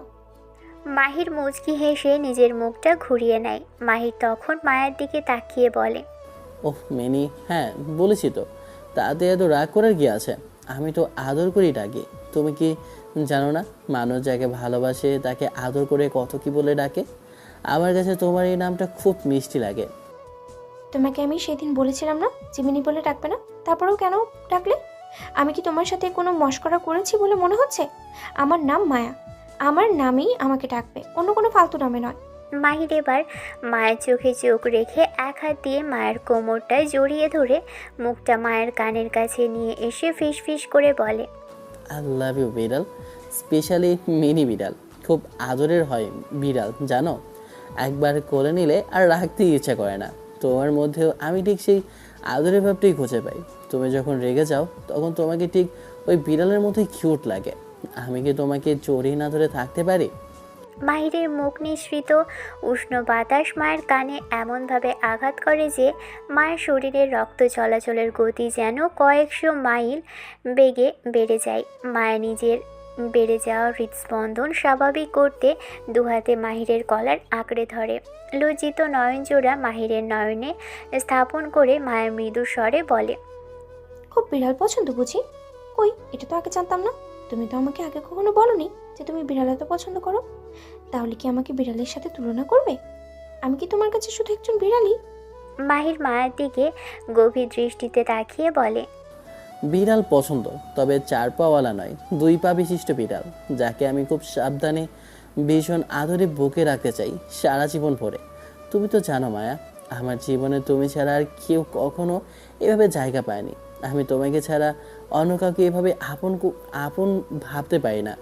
মায়া মাহিরের কাঁধে মাথা রেখে পরম শান্তিতে চোখ বুজে বলে, আমি ওই বুকেই সারা জীবন থাকতে চাই মাহির। তুমি কি জানো, তোমার এই বুকটা আমার জন্য পৃথিবীর সবচেয়ে নিরাপদ জায়গা। আমি চাই সব সময় এভাবেই তোমার সহচর্যে থাকতে। মায়া মাথাটা তুলে মাহিরের চোখে চোখ রেখে ঠোঁট ফুলিয়ে অভিমানী সুরে বলে, তবুও তোমার ওই মিনি বিড়াল হয়ে নয়, আমি তোমার মায়া হয়েই থাকবো। আমি চাই তুমি আমাকে আমার জীবনের পরিচয়ে ভালোবাসো, নিজের পরিচয়ে ভালোবাসো, কোনো ছন্দ নামে নয়। তুমি কি আমাকে কথা দিবে? মাহির হেসে খুব শক্ত করে জড়িয়ে ধরে মায়াকে। আজকাল মায়াকে জড়িয়ে ধরলে পৃথিবীর সব সুখ যেন ওর হাতের মুঠোয় চলে আসে। আলতো করে মায়ের মাথায় কয়েকটি চুমু খেয়ে মাহির বলে, শ্রাবণ বা মায়া, তুমি যাই হও না কেন, তুমি আমার হৃদয়ের সবচেয়ে কাছের মানুষ। আমি ভাবছি বাবাকে বিয়ের দিনক্ষণ দেখতে বলবো, শুধু সারাদিন নয়, আমি তোমাকে সবসময় এভাবে জড়িয়ে রাখতে চাই। আমরা কি আর দেরি করব মায়া? আমাদের কি এখন আর অপেক্ষার প্রয়োজন আছে? কেবল তো কয়েকটা দিন হলো আমরা কাছাকাছি এসেছি, এখনই বিয়ে নয় প্লিজ। আমি এখনো প্রেম করিনি। কয়েকটা মাস আমি তোমার সাথে চুটিয়ে প্রেম করব, তারপরে বিয়ে নিয়ে ভাববো। আমাদের কি এখনই সব দায়বদ্ধতায় জড়িয়ে পড়ার প্রয়োজন আছে? ও আচ্ছা, তো চলো প্রেম করি। ভিক্টোরিয়া পার্ক, পর্দার পার, সিনেমা হল, সবখানে এঁকে দেই প্রেমের ছবি। চলো, আর একজনম প্রেমের বর্ষায় ভিজতে ভিজতে অমর কাহিনী রচনা করি। আমি তোমাকে পৃথিবীর সেরা জায়গাগুলোতে নিয়ে যাব, যেখানে শুধু তুমি আর আমি থাকবো। ওয়েট, তুমি এমন করে কথা বলছো মানে কি? তুমি তো এমবিএ পড়েছো তাই না? তোমার কি পড়াশোনার জ্ঞান আর রোমান্টিকতার কথা সব তালগোল পাকিয়ে যাচ্ছে? মাহির মায়ের কোমর ধরে তুলে টেবিলের উপর বসিয়ে চোখে চোখ রেখে আলতো হেসে বলে, হ্যাঁ পড়েছি, তবে কোথায় লেখা আছে যে এমবিএ করলে প্রেমিকার সামনে গুছিয়ে প্রেমের কথা বলা যাবে না? শুনেছি প্রেমে পড়লে পাথরে ফুল ফোটে। আমি তো সামান্য মানুষ, তোমার প্রেমে পড়ে আমার সব জ্ঞান যেন আজ তোমার চোখের ভাষায় হারিয়ে যাচ্ছে। মায়া খুশি হয়ে মাহিরকে জড়িয়ে ধরতে যাবে এমন সময় মায়ের পিয়ে মীরা দরজায় নক করে বলে ওঠে। Yes, come in Meera. মীরার কথায় দুজনেই সতর্ক হয়ে যায়। মায়া নিজের জায়গায় যাওয়ার আগে মাহিরের গালে চকাশ করে একটা চুমু খেয়ে চলে যায়। নিজের চেয়ারে বসে মায়া বেশ ভারী গলায় বলে, ইনি কে মীরা? মাহির ততক্ষণে নিজেকে সামলে নেয়, তবে মনে মনে ভাবে মীরা গেলেই মায়ের কাছে থেকে সুদে আসলে সব শোধ নিবে। এমন সময় মীরার সাথে আরেকজন মেয়ে ঘরে ঢোকে। সেদিকে তাকিয়ে মায়া বলে ওঠে, তোমার সাথে এই নতুন মানুষটিকে? আগন্তুক মায়ের কথাকে উপেক্ষা করে মাহিরের দিকে তাকিয়ে প্রায় ছুটে যায়। মাহিরের দু গালে হাত দিয়ে বলে, ও বেবি, কেমন আছো তুমি? দেশে আসার পর থেকে কোনো যোগাযোগ নেই। উফ, আমি তো পাগল হয়ে যাচ্ছিলাম তোমাকে না পেয়ে। বলতেই সে মাহিরকে জড়িয়ে ধরে। মেয়েটার কথার ধরন দেখে মায়ের বুকটা শুকিয়ে যায়। মাহির ততোধিক লজ্জায় ও ভয়ে মেয়েটাকে দাঁড় করিয়ে বেশ অপরাধীর কণ্ঠে বলে, মায়া, এ হলো লিজা, আমার কলেজের বন্ধু। আর লিজা, ও হলো মায়া, আমার বাগদত্তা এবং আমার বসও। কথাটা শুনেই লিজার মুখটা শক্ত হয়ে যায়। মায়ের মেজাজ এখন সপ্তমে। মীরার সাথে অকারণে চিৎকার করছে মায়া। মীরা বেশ ভয়ত চোখে তাকিয়ে আছে মায়ের দিকে। অদিতি 1 কাপ কফি চেয়েছিল, সেটা আনতে ওর মিনিট 5 দেরি হয়েছে। তাই নিয়ে মীরার গুষ্টি তুষ্টি করছে এখন মায়া। তবে মীরা বুঝতে পেরেছে সমস্যাটা অন্য কোথাও। কারণ দুদিন আগেই যে মেয়েটা 1 ঘন্টা দেরি করে কফি দিলেও বেশ হাসি মুখে নিত, সে হঠাৎ এভাবে চিৎকারের কারণ তো একটা থাকবেই। আর সেটা যে ওই নতুন বস মাহিরের সাথে জড়িত তাতে কোনো সন্দেহ নেই। তাই দাঁড়িয়ে মীরার সব গালি হজম করছে। তোমার কফি দেওয়া হয়ে গেলে এখান থেকে যাও। আর আমি আজ অফিস থেকে তাড়াতাড়ি বাড়ি যাচ্ছি। কেউ আমার খোঁজ করলে বলবে আমি এখানে নেই। কফিটা না খেয়ে মায়া বেরিয়ে যায়। আর রুমে দাঁড়িয়ে থাকতে থাকতে মীরা এই খবরটা মায়ের বাবা রাসেল সাহেবের কানে পৌঁছে দেয়। এদিকে অফিস থেকে কিছুটা দূরে পার্কে বসে আছে মায়া। গোধূলির আলোয় চারপাশটা আবছা হয়ে আসছে। মায়ের মনের অস্থিরতা বাড়ছে। কিরে, খুব মন খারাপ নাকি? কিন্তু কেন বলতো? কালকে তো সব ঠিক হলো, তোর আর তোর মিস্টার লাভারের। মায়া মুখটা তুলে তাকায়, দেখে রাহিন ওর পাশে দাঁড়িয়ে আছে। অন্যদিন হলে হয়তো ধুমধাম করে কয়েকটা কিল আছড়ে পড়তো রাহিনের পিঠে, তবে আজকের বিষয়টা অন্যরকম। আজ মুখে একটা শুকনো হাসি ফুটিয়ে মায়া বলে, তুই কখন এলি এখানে? আমার ভালো লাগছে না রে রাহিন, সব কিছু কেমন এলোমেলো হয়ে যাচ্ছে। অবস্থা বেশ জটিল মনে হচ্ছে তোর। তা কি হয়েছে, খুলে বলবি তো? তোর এই দুশ্চিন্তার কারণটা কি? মায়া একটু একটু করে লিসার ঘটনাটা খুলে বলে রাহিনকে। রাহিন সবটা শোনার পর একটা গভীর দীর্ঘশ্বাস ফেলে বলে, এই হয় জানিস, আমরা বুঝতে পারি না জীবনের মজা করতে করতে কখন নিজের জীবনটাই একটা গোলক ধাঁধায় পরিণত হয়। দেখ না, নিজেকে ভেবেছিলি নিজের, আর তার অতীতে অন্য কেউ জড়িয়ে আছে। এখন কি করবি বলে মনে করছিস? আমি জানি না, তুই কোনো উপায় বের করে দে না। যতবার আমার চোখের সামনে ভাসছে লিজা নামের ওই মেয়েটা মাহিরকে জড়িয়ে ধরেছে, ততবার আমার নিজের ভেতরটা মরে যাচ্ছে। আমি কি খুব ভুল করেছি মাহিরকে বিশ্বাস করে? এই পাগলি, কি আজে বাজে ভাবছিস এসব? একটু সময় দে, দেখবি সব ঠিক হয়ে যাবে। এই প্রথম ভালোবেসেছিস, ভালোবেসে শুধু সুখী পেতে চাস? মনে রাখিস, ভালোবাসা মানেই যাতনা, ভালোবাসা মানেই অনেক সময় ত্যাগের নাম। তাহলে সবাই এত কষ্ট জেনেও ভালোবাসে কেন? ইচ্ছে করে নিজেকে কেন যন্ত্রণার সাগরে ঠেলে দেয় মানুষ? মায়া রাহিনের কাঁধে মাথা রাখলো। রাহিন মাথায় হাত বোলাতে বোলাতে বলে, যারা শুধু খেলার জন্য ভালোবাসে তারা কখনোই ভালোবাসার আসল স্বাদ পায় না।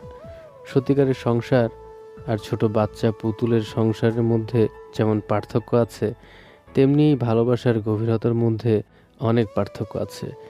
সত্যিকারের ভালোবাসা না চাইলেই হয়ে যায়। তুই যতই পালাবি, এই ভালোবাসা ততই তোকে আষ্টে পিষ্টে বেঁধে ফেলবে আর আস্তিককে নিজের করে নেবে, তোকে দিশাহীন করে তুলবে। তুই এসব এত গভীরভাবে কিভাবে জানলি? তুই তো সাধারণত এসব নিয়ে চিন্তাও করিস না। জানতে হয় রে, নইলে নিজেকে যে বোঝা যায় না। জীবনের মোড়ে দাঁড়িয়ে অনেক সময় অনেক কিছুই বুঝে নিতে হয়। তোকে আজ খুব অন্যরকম লাগছে কেন? কোনো সমস্যা হয়েছে কি? আমাদের বিয়ের দিন সবাই মিলে ঠিক করে ফেলেছে। এটা তো খুব ভালো খবর। হয়তো ঠিকই বলেছিস তুই। আর এভাবে পালিয়ে থাকাটা বোধহয় ঠিক হচ্ছে না। আচ্ছা মায়া, তুই বলতে পারিস এত সব জানার পরেও প্রীতি কিভাবে আমায় এত ভালোবাসতে পারে? ওর কেন মনে হয় না আমি ওকে ঠকাচ্ছি? ওর এত বিশ্বাস আসে কোথা থেকে? সত্যি তো রাহিন, আমি আমি তবে কেন মাহিরকে নিয়ে এত দ্বিধায় ভুগছি? কেন ওর অতীতের কথায় নিজের বর্তমানকে নষ্ট করছি? তোরটাই স্বাভাবিক রে। আমি প্রীতিকে নিয়ে ভাবছি, প্রীতি কি সত্যি আমাকে ভালোবাসে, নাকি দাঁতে দাঁত চেপে বিয়ে করতে বাধ্য হচ্ছে? তাই যদি হয়, তবে ওর মুখে ওই স্নিগ্ধ হাসিটা আসে কিভাবে? বিয়ে করে নে রাহিন। আগে আমার সন্দেহ ছিল, আজ আমি নিশ্চিত তুই প্রীতিকে মন থেকে ভালোবাসিস। আর তুই তুই কি মাহিরকে ক্ষমা করতে পারবি? মায়া, এক হৃদয় বিদীর্ণ করা ডাকে মায়া চমকে পিছনে তাকায়। এই গোধূলির আলোয় সর্বহারা দৃষ্টি আর আকুতি ভরা কণ্ঠ, এলোমেলো পোশাকে উদ্ভ্রান্ত মাহিরকে দেখে মায়া চমকে ওঠে। এই কয়েকটা ঘন্টায় যে ওর উপর দিয়ে কালবৈশাখী বয়ে গেছে সেটা মায়ার বুঝতে বাকি থাকে না। মাহিরের বুকটা শুকিয়ে যায় মায়াকে অন্য কারো কাঁধে নিশ্চিন্তে মাথা রাখতে দেখে। আর দেখতে দুজনের লুকটাও যেন made for each other types.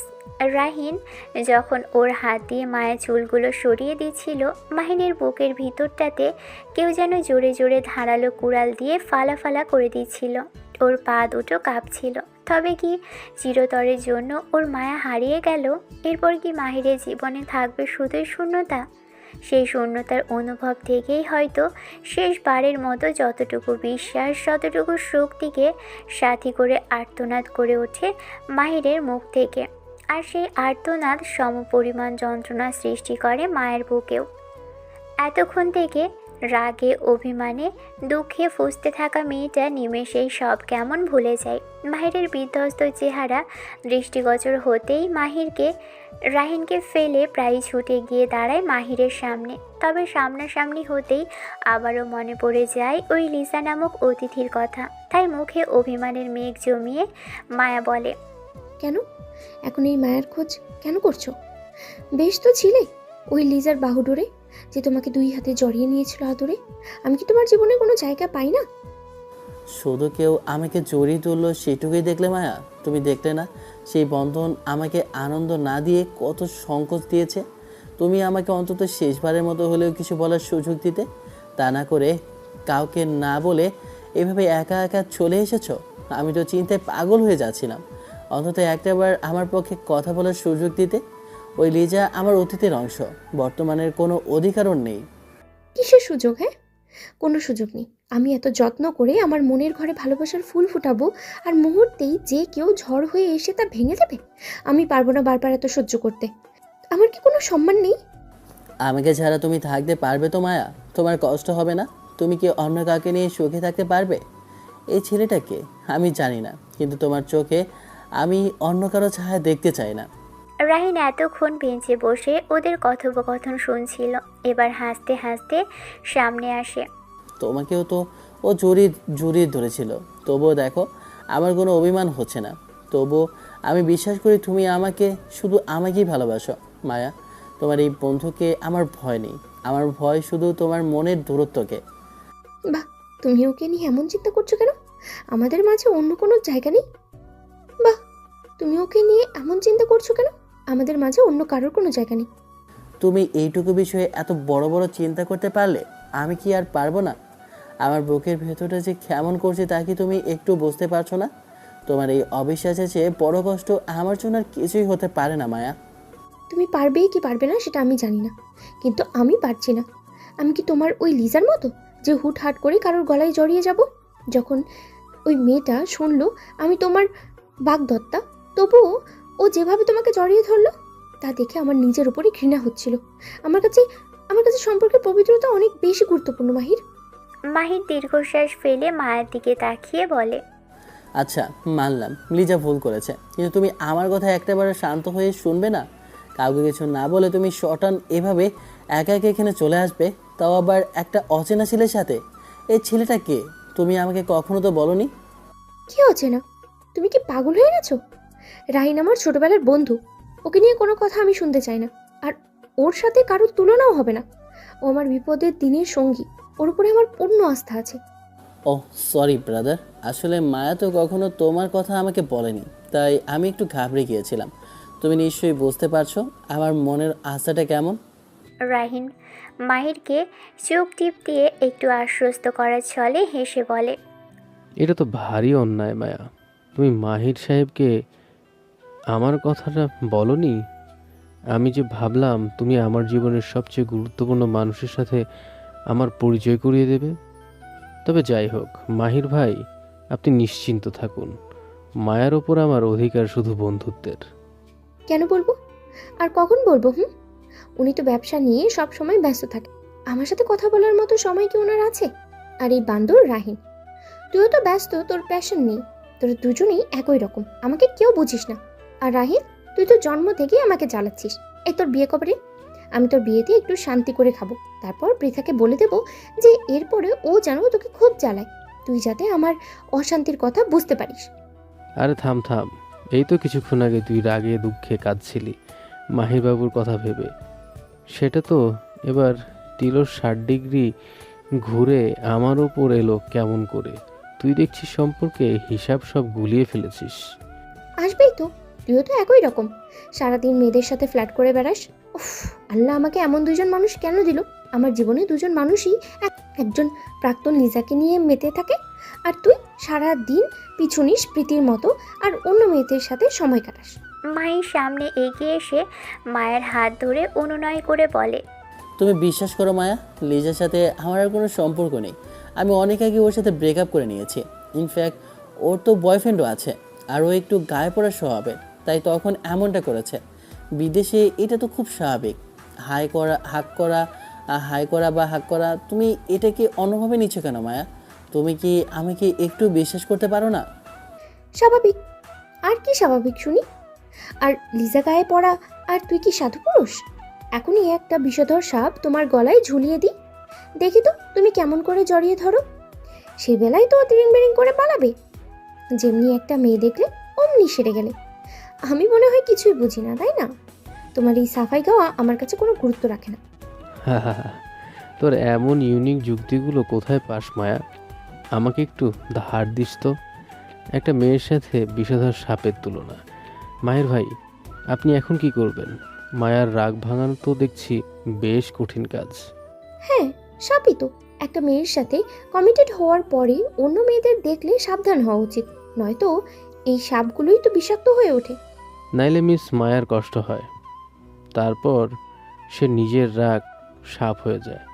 মাহিরবাবু, এখনও সময় আছে, বুঝে নিন। আমি তো কেটে পড়লাম। আমার আবার যে কোনো মেয়ে দেখলে ভেতরে প্রেমিক জেগে ওঠে কিনা। তবে মায়া, তুই ঠিকই বলেছিস, মেয়ে মানুষকে সাপ ভাববো আর নিজেকে ভাববো ওঝা, তারপর দুজনে মিলে বিন বাজিয়ে নাগিন ডান্স দেবো। কি দারুণ আইডিয়া, তাই না? মায়ের রাগে চিৎকার করে বলে। ওহ, তোকে তো আমি মেরেই ফেলবো, তুই থামবি না? রাহিন দৌড়তে দৌড়তে বলে, আমি গেলাম মাহির ভাই, নয়তো আপনার কপালে খুনি বউ জুটবে। আজ আর নয়, পরের বার দেখা হবে। মায়া পিছনে চিৎকার করে বলে, ভাগ এখান থেকে। আর যদি আমার সামনে আসিস তবে সত্যি সত্যি তোকে খুন করবো আমি, এটা মনে রাখিস। সূর্যটা তখন দিগন্তে তলিয়ে যায়। পশ্চিম দিকের আজডুবা সূর্যটার কমলা আভা মায়ের মুখে এক অপূর্ব শোভা বিস্তার করে। এদিকে মোহিতের মতো তাকিয়ে থাকে মাহির। মায়া মাহিরের মুগ্ধ দৃষ্টি দেখে বলে, আমি কিন্তু এখনো রেগে আছি, মনে রেখো। এত সহজে আমি সব ভুলে যাব না। রাগটা যদি কাউকে এত সুন্দর লাগে তবে তোমার রাগ হওয়াটাই ভালো। তুমি রাগী মুখটা করলেও আমার মনে হয় তোমাকে আরো বেশি করে আদর করি। ইস, এমন মিঠে কথা আমি ভুলছি না এখন, বুঝছো? তোমার এইসব নাটক আমি অনেক দেখেছি।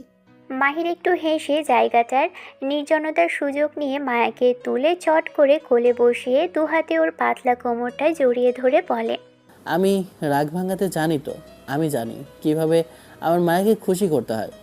বলেই সে মায়ের গলায় একটা গভীর চুমু এঁকে দেয়। কেঁপে ওঠে মায়া।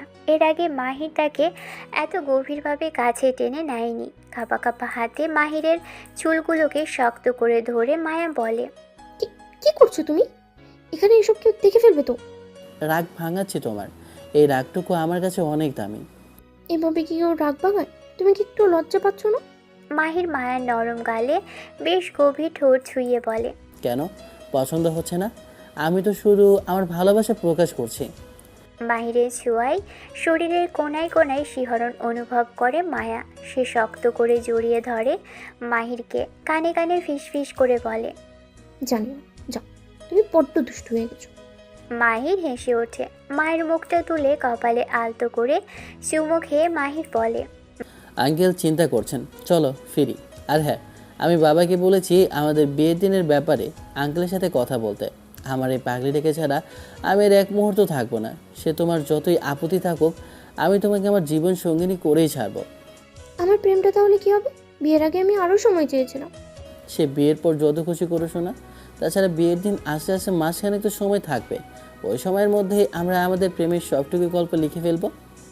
না, আমি এখন থেকেই প্রেম করবো। মাহির মায়াকে পাজাকোলা করে উঠিয়ে গাড়িতে বসাতে বসাতে বলে, আমরা তো সারা জীবন প্রেম করব, কারণ আমার বউটা সারা জীবনই আমার কাছে এতই অমূল্য থাকবে যে তাকে আগলে রাখতেই আমার পুরো সময় কেটে যাবে। চলো এবার বাড়ি ফেরার পালা।